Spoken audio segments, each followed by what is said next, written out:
ఉన్నారు కదా అవును మా పదములకు నమస్కరించి వెళ్ళండి. ఓరి గర్వాంధులారా ఏమిటి ఈ విధంగా గర్వపడుతున్నదే?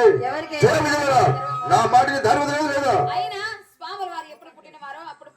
ఓంకారనాథం ఎప్పుడు పుట్టి ఉన్నదో అప్పుడు పుట్టి ఉన్నవారము.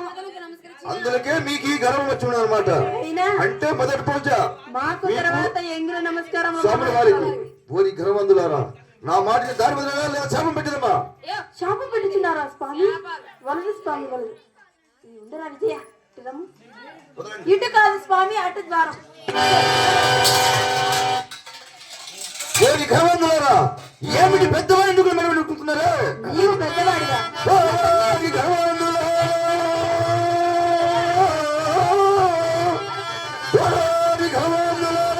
మాలాంటి పెద్దవాళ్ళని చూడకుండా మెడబెట్టి ఉరికినందుకు ఈ ధరణి అందు తండ్రి ఓరి గర్వాంధులారా మాలాంటి మునులను చూడకుండా మెడబెట్టి నూకినందుకు ఈ ధరణి ఎందు దండి రాజ్యం జన్మించరుగాక. ఇదే మా శాపం.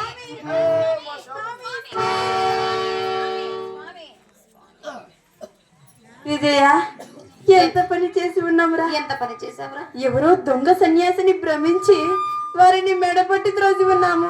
వారికి దీర్ఘ కోపం వచ్చి ఈ ధరణి ఎంత తండ్రి రాక్షసులై జన్మించండి అని శాపం పెట్టి ఉన్నారు. ఇక మనతో కాపాడేవారు ఎవరు? మనల్ని ఎవరు? అతన్ని ఏమైనా చదవమని అడిగినా తప్పగా చేయించు. చిన్న సమయం అయినా చేయించిన అలాగనే చేస్తున్నాడు.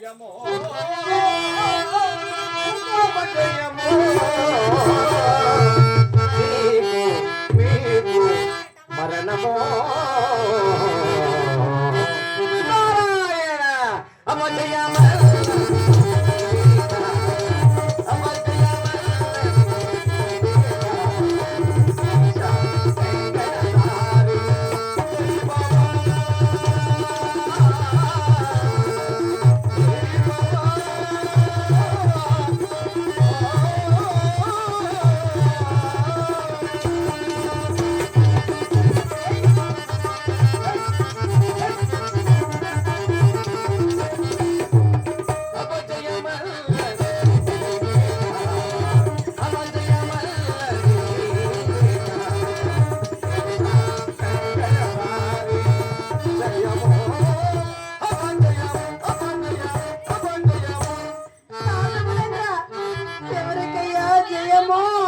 జయమో అపజయమో మరణమో అంటూ నృత్యము కూడా చేస్తున్నావే ఎవరికయ్యా?